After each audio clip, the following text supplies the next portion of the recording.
Good afternoon, everyone, and thank you for joining this overview of your EBSCOhost, the new EBSCOhost that's coming to you. We're going to be talking about the evolution of all things EBSCOhost for conducting research for your library patrons and students. This is for the Idaho Commission for Libraries this lovely September day. My name is Shana, and I am a Senior Customer Training Specialist with EBSCO. I'm very happy to be presenting today's session. In terms of our objectives, by the end of this session, you'll be able to navigate and search the new EBSCOhost interface that's coming your way. You'll be able to construct and apply basic and advanced search techniques, apply filters to refine your search results, access our full text viewing options, search using our thesaurus, as well as you'll be able to locate and access help resources. So what is happening with EBSCOhost? It is now available, the new user interface, so it's coming your way soon. I'm not sure of the date with which Idaho Commission for Libraries has decided to migrate over to the new interface, but you will have the opportunity to enjoy it soon. And we are continuing to make improvements. So over the next few months and beyond, you'll see some improvements incrementally. The majority of functionality is now live. We are making sure that all of these improvements happen seamlessly for you. No work or little work on your end is required. And you can access our publicly facing roadmap to view all of the release notes and the new features that are coming your way and that I'll be demonstrating today. In terms of preparedness, there are no changes needed on your end. All of your links, when you flip that switch, will automatically redirect. Your reports and statistics remain unchanged, and you are taking the best step today by attending today's session. We'll review all the new enhancements to come, and I'll also show you where to access our publicly facing roadmap and release notes. So we are going to demonstrate today the new user interface, and it is not just impacting EBSCOhost, but the mobile app and any other EBSCO interfaces that you currently work with.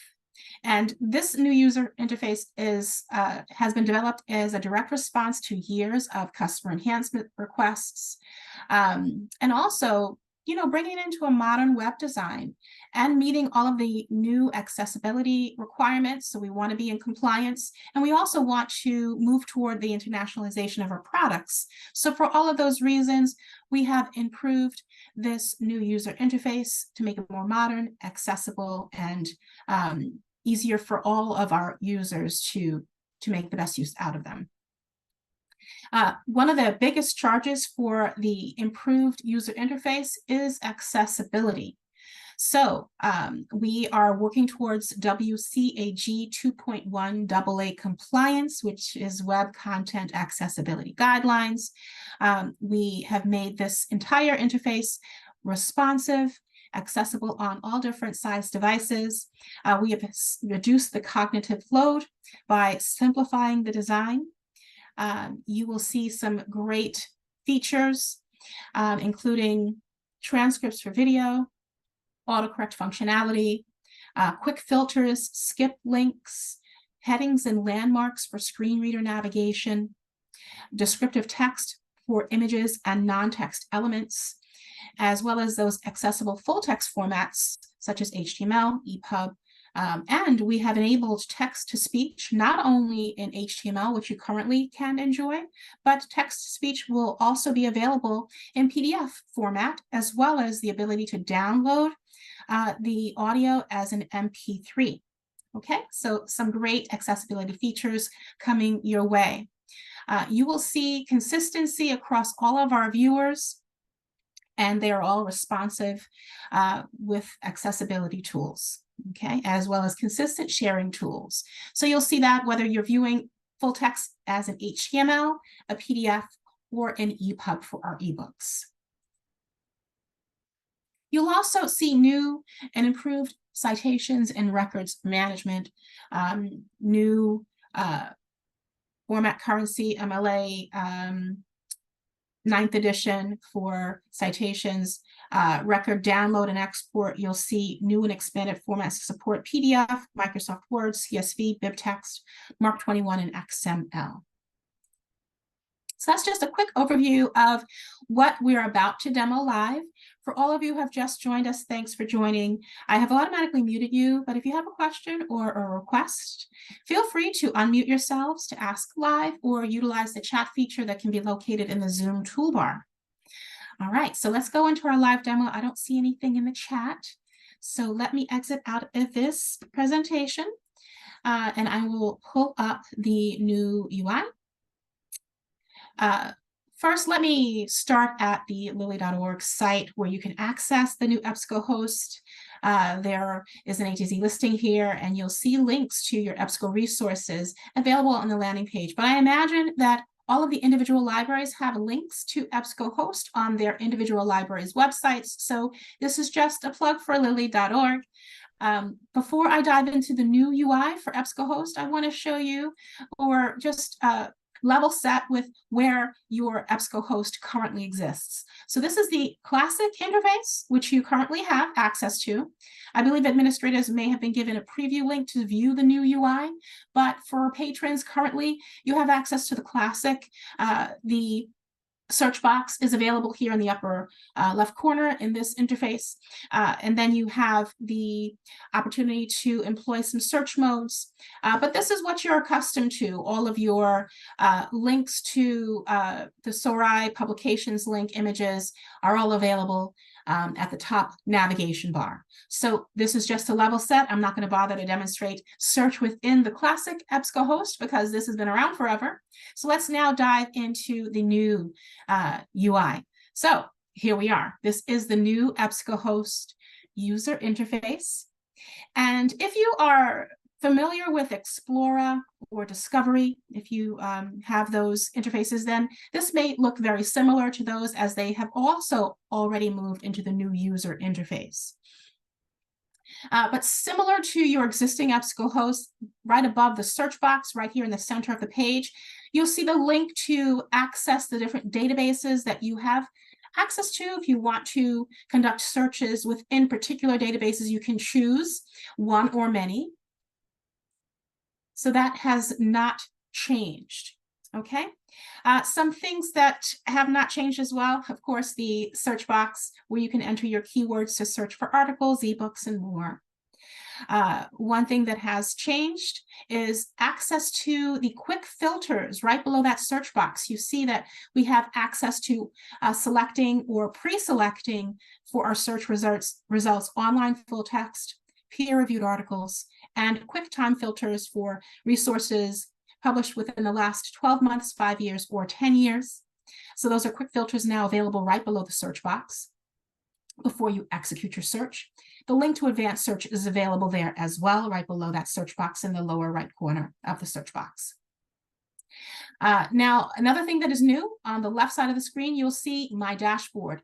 This column over here is an overview of the resources that if your patrons elect to create personal accounts on EBSCO, they can access any projects, folders that they create long-term, i.e. after today's session. So if they were to create an account and store some articles by project folder, they can access that resource next week, next month, next year. As long as you subscribe to EBSCOhost, your patrons will have access to their personal account for saved resources, searches they've conducted, resources they've viewed. This has been pulled out just to kind of highlight that there is an opportunity for an end user to create a personal account. To do so, they would see in the upper right corner, the sign-in option to My EBSCO. And it does give you some call to actions for creating an account. It also shows you the benefits for creating a My EBSCO account. This is all definitely voluntary. It's not a requirement, but I just wanted to point out that the My EBSCO sign-in is a result of what is available in the My Dashboard. Now, if a patron elects to not create a personal account, resources will populate for the session that they're in. So as long as they don't close their browser or click out of this or shut down, they'll have access to resources they've saved for their session and viewed. All right, and we'll demonstrate how that starts to populate as we conduct searches or demonstrate searches in the new EBSCOhost. Okay. All right, so let's go ahead and enter a search in the basic search box here. I'm going to type organic gardening. And notice that it does provide some suggestions based on the words that I type. I'll go ahead and select one of those, and it's going to automatically execute my search for organic gardening. As we can see here at the top, my search results are now here, over 10,000, almost 11,000 search results on this topic. And you'll notice that for my instance, so I'm using my demonstration account, my customer success demo. I have on the back end in my eAdmin administrative portal, I have automatically limited all of these search results to online full text. That's why this one is shaded in and the other quick filters are not. If I wanted to quickly limit by peer reviewed, I would just select that peer reviewed quick filter, or I can automatically limit or quickly limit by these quick filters by date. All right. By default, all of my search results are sorted by relevance, which is also a carryover from the classic, so that has not changed. If I wanted to change my search results to sort by the date newest in terms of the publication date or the date oldest, I can do so. Okay. All right, so we're looking at 10,934 search results. We definitely don't want to go through all of those. We, of course, want to refine our search results. So let me quickly go back to the classic, and I'm going to type in the same search. We'll execute it. And this is actually, it's timed out. So let me quickly go back into your, or the Idaho Commission for Libraries instance of the interface classic, and I'll go ahead and execute that again. I'll choose that, execute it. And I just wanted to kind of put them side by side so you can see, as you see your search results over here, you have the opportunity to apply limiters to refine your search. In the new interface, you will not see the limiters over on the left. You'll see all of your limiters filter options right below your search box, right above your search results. So we said we had some quick filters, but if you wanted to access all filtering options to refine your search results, you can click the All Filters icon here, or tab here, and that will open up this panel on the left, which gives you your full complement of options to refine your search results.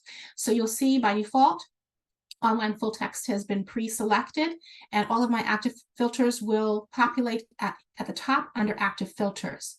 I can then again employ peer-reviewed, access the full complement of date ranges, not just the quick date ranges that were available on the search results page, but I can enter a custom range here as well. I also have the opportunity to limit by source type, for instance. So if I'm only interested in academic journals or news or ebooks, I can limit by those source types.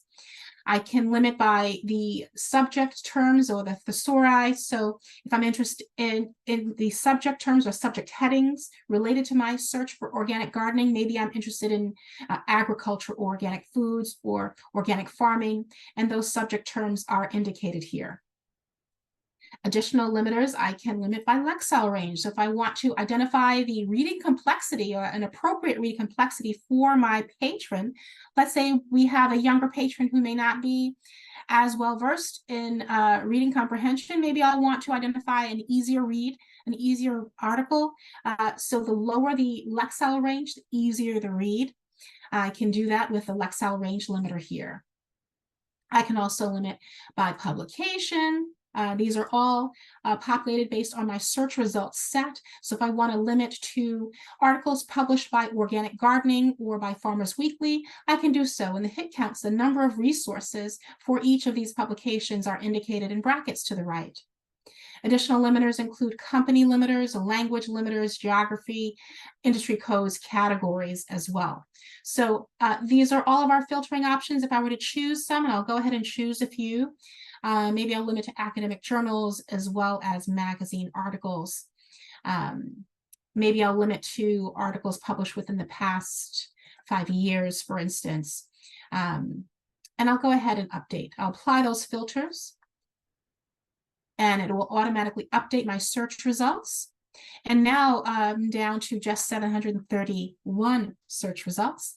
And my limiters are tracked here by clicking the all filters. Know that I've employed 4. You can see that in the bracketed number here. So you can see those active filters have been employed. I can exit out of any one of them to return to a larger search result set, or I can clear them all. Okay, so that's the limiters and filters feature within the new EBSCOhost interface. All right, so let's take a look at some of the full text viewing options here. So as we scroll down through our 731 search results, notice that we have the, it's indicating periodicals. As we can scroll down, let me see if we can get some more. These are all periodicals. Let me go ahead and change some of these filters. Let me exit out of academic journals and magazines, and I'll apply so that we can get more options here. And we can see that this is an ebook, and I think ebooks are going to be heavily weighted. So let me go back to my filters, go back to our source types, and I don't want to see any ebooks. So let me go back to academic journals, reports, news, and we'll apply those filters and get rid of those ebooks. So once again, we've got periodicals. We'll stick with it.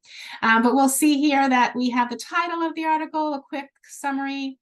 The subject or the heading, subject headers are displayed here, our hyperlinks if we want to execute a subsequent search, access options.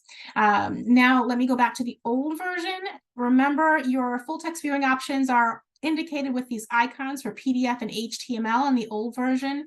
Now, if there's more than one full text viewing option, it'll be available in a drop-down. This is for accessibility. And see, we have now options to online full text, aka HTML, and PDF. If we want to see full details for this article, we can click the View Details link, which will take us to the detailed summary of the article. Notice over to the right, we have the ability to save. There's a flag icon that allows us to save this article to a temporary session folder. Notice that little pop-up that says that we have saved it temporarily, but if I want to save it long term, then I'll need to create a personal My EBSCO account. Notice next to that save icon, that flag, we have 3 dots, giving us the ability to access our citation tool, create project folders, access sharing tools, and download for offline use. Let me access the Cite tool. This gives us access to the 9 different citation formats available within EBSCOhost. This is available in Classic. It's just a new UI to access those citation formats. If you choose one, and I'll choose APA 7th edition, for instance, it will provide that citation with the ability to copy that citation to my clipboard and paste it into my research. All right, we also have the option to export to different bibliographic management software, including EasyBib and EndNote and Noodle tools. Let's close that out. Go back to the tools icon, the 3 dots. Additional tools. We have the share icon, that little squishy arrow gives us access to our sharing with Google Drive, Classroom, OneDrive. We also have the ability to access the persistent link or the permalink with that paperclip icon. If I were to click that, that gives me the persistent link. One major improvement with the new EBSCOhost UI is that you don't have to pull the persistent link from the paperclip icon here. The persistent link is now available in the browser bar. So this is a persistent link to this page. All right, so keep that in mind. A major improvement with EBSCOhost, you don't have to access a persistent link, just pull it from the URL. All right, so those are your tools, okay? Citation, add to folders, share, and download for offline use. Let me pause here and see if we have any questions as I move through this session. I'll remind everybody, I see that we have a new attendee. If you have a question, feel free to unmute yourself or utilize the chat feature in the Zoom toolbar. I'll be checking that periodically. Okay, so we've covered our sharing tools, our citation. Let's take a look at the full text viewing options now. Okay, so for this particular one, stepping toward the sustainable, we have two different options: online full text and PDF. Let's take a look at online full text. We'll pull that up, and remember I'd mentioned that all of our full text viewing options are consistent. So let me just close this little message here. We're taking a look at the online full text, otherwise known as HTML. This is the article stripped of any formatting and imagery, just providing the text. We do have some tools in the upper right corner, the ability to download this for offline use. We have a little globe icon now for translation. So if I wanted to translate this article, I can choose a language from the drop down here, many languages to choose from, to have this article automatically translated for me. Notice we can access the table of contents for this article. The little headphone icon is our text-to-speech tool, so we can actually have this article read aloud for us. There's a little play button, rewind and fast forward. We can control the volume, the playback speed, the scrolling.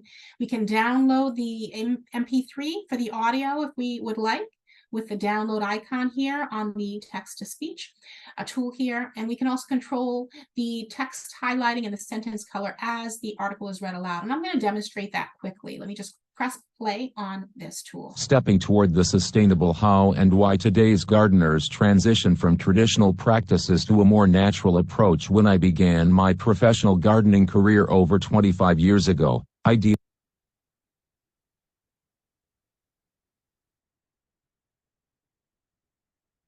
stepping toward the sustainable: how and why to. So I just improved the playback speed. Notice that you have the ability to play back pretty quickly. We can disable or enable the scrolling, and the download option is right there, and we can change the text word and sentence color as well. I think we have some questions here in chat, so let me just pause and check those questions. Oh, yes. Thank you for answering that, Marina. The question is, can our library users create an EBSCO account absolutely free? Absolutely. Any patron of your library has the ability to create a personal EBSCOhost account to store their work long-term. All right. And if it is a younger user accessing the Explorer interface, that personal account is COPPA compliant, so it will not request any personal information for a younger user when accessing our resources through Explorer. All right, so that is text-to-speech. So I've already saved this item. Notice that the flag is highlighted. We do have access to the citation tool once again, once we're in an article. We can also add it to a project folder. That's what that little folder icon is. Let me close out the citation tool. And once again, our sharing tools are available here for Google and OneDrive. And then the far right icon is to print the article. So this is HTML. Let me go back to our search results. I'm going to access the PDF of this article now. I'll go back to the access options dropdown, and I'll take a look at this stepping toward the sustainable article in PDF, which is going to be complete with any formatting and imagery. So we've got that big foot there for the cover of this article, and we can see that it is now complete with formatting and imagery, but our tools remain the same. So we can download the article in the upper right corner. Search is actually coming soon for PDFs. So there will be the ability, and you can see it says coming soon, to search for keywords within the article that we're viewing. So that's another feature coming soon. The text-to-speech is available here, as well as is the save icon, citation icon, the project folder, the sharing icon, and the printing icon. All right, so let me exit out of the PDF. All right. Also, remember I mentioned that the permalink is now available in the browser bar. This goes also for your search results page. So I can imagine if you are a librarian conducting research for patron, you may create a sophisticated query, and you may want to share that query, those search results, with your patron. You can just pull the URL out of the browser bar, and it will bring you to your search results as well. So whether you are viewing an article, the permalink in the browser is the URL in the browser is a permalink, whether it's the search results page or the actual article. All right, so let's move on. So I've covered organic gardening. Let me actually add a little bit more to my temporary session folder. So I'll save this item as well. Let me actually go back in and exit out of all of these source types. And maybe what I am interested in is ebooks. I'm going to save an ebook now. Oh, actually, let me apply my filters before I can access that. All right, so let me go back to the filters. We'll go to source type. And there we go, our ebooks. And I'll apply those filters so I can save an ebook. And we can do that as well. So before I start with advanced search, I just wanted to go over to my dashboard just to show you that I have not signed in. But I can see those resources I've saved. All right, so as long as I don't close this browser, close my computer, chuck it out the window, I'll have access to the resources I saved for the session that I'm in, okay? They're on the saved item section over on the left under my dashboard. I can also view the searches I've conducted. So these are the searches I've conducted today, and I can execute those searches again. And any resources I view, those PDFs and HTML articles are now available. All right, so this is a tool for users, whether they created a personal account or not. All right, so let me go back. I can go back, clear my search by under the research tools over on the left by clicking the general search. That will clear my search and bring me back to the basic search page. What I want to do is conduct an advanced search. And actually, let me go back to my searches. I'm going to execute that search again because I want to show you how, if you are in a basic search and you click advanced search, it will carry your search terms, should carry your search terms over here. There we go. It's carried my search term here to the guided style and multiple search boxes for the advanced search. So it allows me to employ many keywords or terms with the additional fields. I can add additional fields by clicking the add fields icon or tab here. I can employ Boolean operators to and or not my additional search terms. I can also qualify my search by choosing a field to narrow or restrict my search for organic gardening. Let's say I'm interested in how organic gardening as it results to the title of an article or the subject terms, for instance. So I'm going to demonstrate utilizing advanced search. I've got organic gardening in my first search box. Maybe I want to include composting. All right, so I'll go ahead and include composting. I'll keep that to and. So I'm going to and my search term. So I'm searching for organic gardening and composting. And maybe I want to exclude hydroponic gardening. So now I've excluded hydroponic gardening in my search terms. So organic gardening and composting and not hydroponic gardening. If I wanted to qualify my search, I can choose particular fields, but I'm going to keep it as is. Notice that there are some additional options here. I can, before executing my search, limit to peer-reviewed articles, for instance, limit to maybe the past 5 years of information. Let's see what comes up with these limiters. I'm going to actually deselect peer-reviewed and just limit to the past 5 years online full text. I'll go ahead and execute my search by clicking the search box.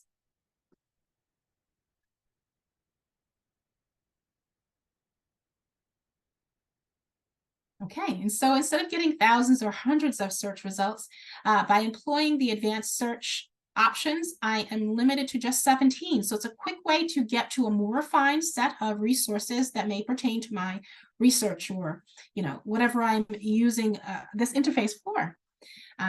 So now we have our search results and just 17 of them, and I can go ahead and employ all of those filters, again, by clicking the All Filters link. So that is advanced search. I want to show you one other thing for advanced search. I'll click advanced search here.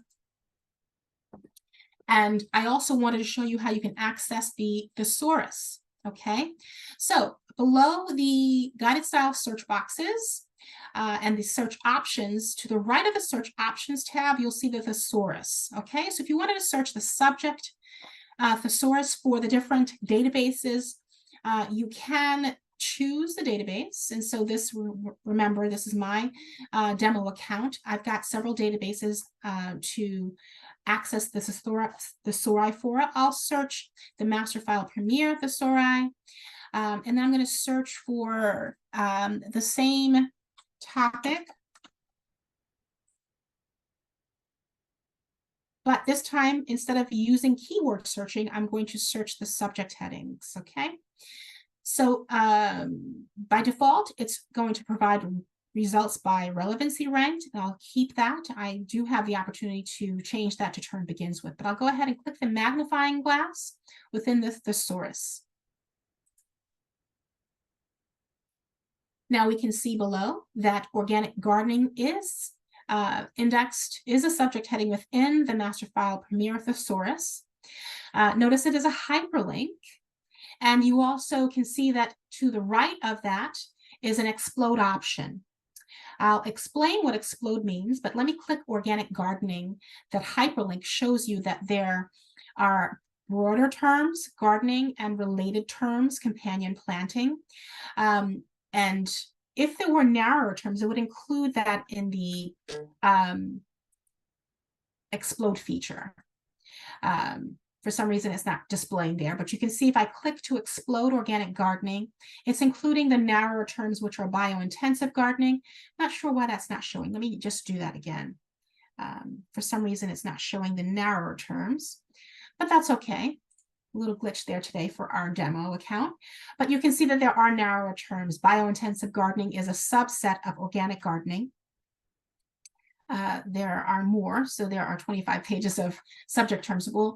We're going to go ahead and explode, which means it's going to add the main heading and all of the narrower terms in my search.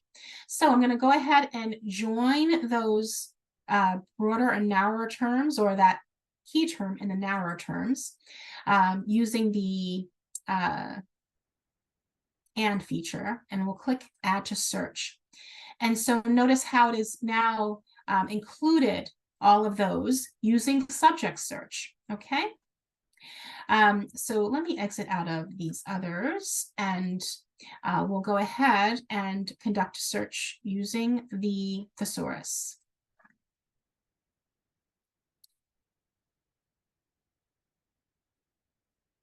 And I think I did too much. Let me go back to our advanced search field. I think I might need to clear since I had carried things over. So let me go into advanced search. And I think that was the issue. I didn't clear what was up here. So let me go ahead and choose the source again. Let me actually choose, instead of just the business database and master file, I want to choose some other. I'll just go ahead and select all. And then we'll refresh. And let's see, it's still not giving me.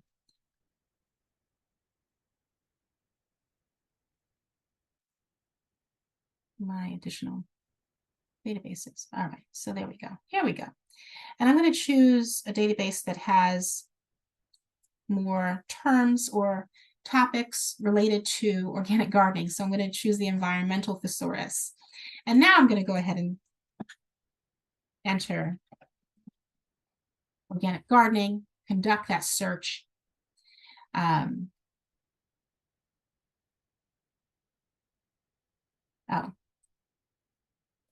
my apologies. Environmental thesaurus, please. There we go. And so organic gardening is also indexed using the environmental thesaurus as I've typed it, organic gardening. And if we were to then execute that search, let's go back to explode it first, add it to our search. And now we have the built query here in our search box, and I'll go ahead and execute that search. And so utilizing this thesauri, the environmental thesaurus, I should say, it's going to conduct a search based on the way that term is indexed within that database. So it should provide more relevant search results on organic gardening or biointensive gardening or weedless gardening. All right, so it's a more refined way to conduct research, not utilizing key terms, but subject headings. All right, so that pretty much covers my quick overview. I'm going to go back to the basic search here, and we will pause for questions. I do want to go back into my deck to summarize the enhancements and also talk about where you can access our roadmap and our release notes to learn more about this exciting new interface. So I don't see any questions, so let me go ahead and go back into my presentation.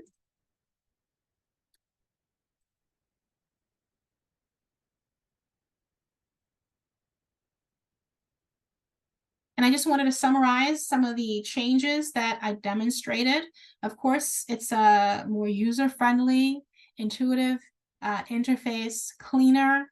Remember, we simplified the design to reduce cognitive load. That was one of the accessibility features. We support accessibility and responsive web design according to WCAG 2.1 AA compliance that we're working towards. You'll see permalinks. That's a big one, now available from the browser bar or the share tool. Then my dashboard options on the left side of your screen allow users to store their work temporarily in a session file or long-term by creating a My EBSCO account. We have enhanced our sharing and citation tools. That text-to-speech has been enhanced with that MP3 download. And we have additional enhancements coming. All right. On our roadmap, you can find all of those enhancements. And I just wanted to show you quickly what the roadmap looks like, but I'm going to show you where to access it. We update our roadmap every quarter, letting you know what is on the timeline for improvements. So you will continue to see improvements coming. Remember, I mentioned the search within feature for the PDF is coming soon. So you'll be able to see what's coming on our roadmap, as well as accessing our release notes to see what has recently been released. I'll share that with you now. So on our support site, connect.ebsco.com, you can access all of that. So let me exit out of this and pull up. I already have it here. Well, I thought I did, but we'll go ahead and open up the Connect site. So Connect is a very easy URL to remember. It's our support site for all things EBSCO. It's connect.ebsco.com. Very easy URL to remember. You can enter anything in the search box here. So you can just do new EBSCOhost. You can type that, click enter, and it will bring you to our knowledge base of all things new EBSCOhost. You can see that there are over 1,000 resources on our Connect site, our help site.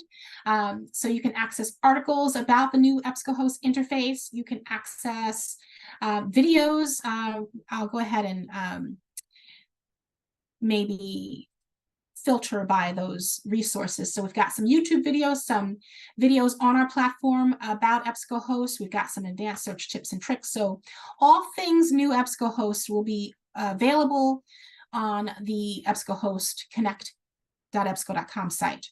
Let me go back to the home page by clicking the logo in the upper left corner. And I started out by talking about where to access the product roadmap and release notes. So on this landing page under news, you'll see the EBSCO platform roadmap, and you'll also see release notes. Okay, so I'm going to access the platform roadmap page. And here you will see that we make quarterly updates. So the most recent one was just released this August. If you click that, it will download as a PDF, and then you can open the PDF deck. I'll click save, and we'll open up this roadmap. And we're taking a look at the PDF now, hopefully. Let's wait for it to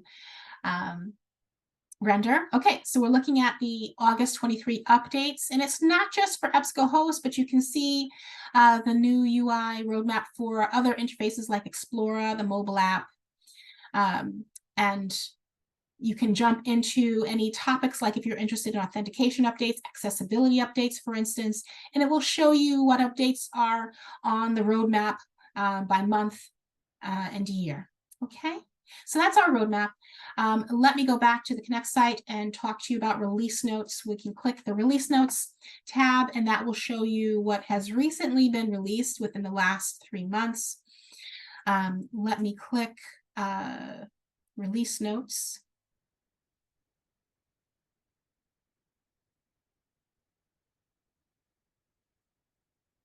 And we can see the July 2023 release notes for all things EBSCO UI, new UI, okay? There's an update for Explorer here. You can see a few resources regarding or updates regarding the mobile app, as well as any service issues that have been resolved, enhancements requests that have been resolved, okay? So those are all available at connect.ebsco.com. All right, let me go back into my presentation here. Let's see if there's anything else we have. Oh, after today's session, I'm going to be sending you a few links, so don't jot anything down. My follow-up, in addition to providing you a link to the recording, you'll also get access to the new EBSCOhost Quick Start Guide. I'll send that link, as well as frequently asked questions for new EBSCOhost, as well as links to the platform roadmap. Okay, so that does it.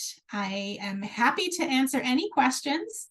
Let me pause here and check chat. Looks like there's just a comment from Sarah. She's saying, I'm very happy to see the accessibility enhancements. Absolutely. That was our biggest charge for moving into this new UI. Accessibility was at the forefront. We designed it with accessibility in mind. It's an accessibility forward new UI. So we're all excited about that.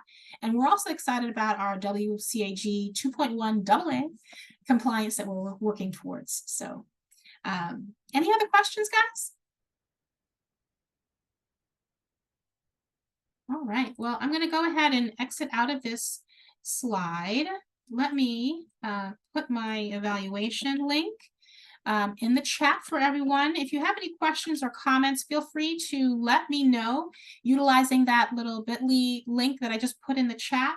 It's an evaluation for all of my colleagues and myself. We want to know how we can improve our training and presentations for all of you. And if you have any feedback, you can actually enter that feedback there. So thank you for your time and attention. If there are no other questions, I'm going to go ahead and stop the recording, and I'll stick around for another moment in case someone wants to ask a question live and maybe they don't want to be part of the recording. So you can log off if you'd like, or just stick around for another moment while I stop this recording. But thank you all again for your time and attention.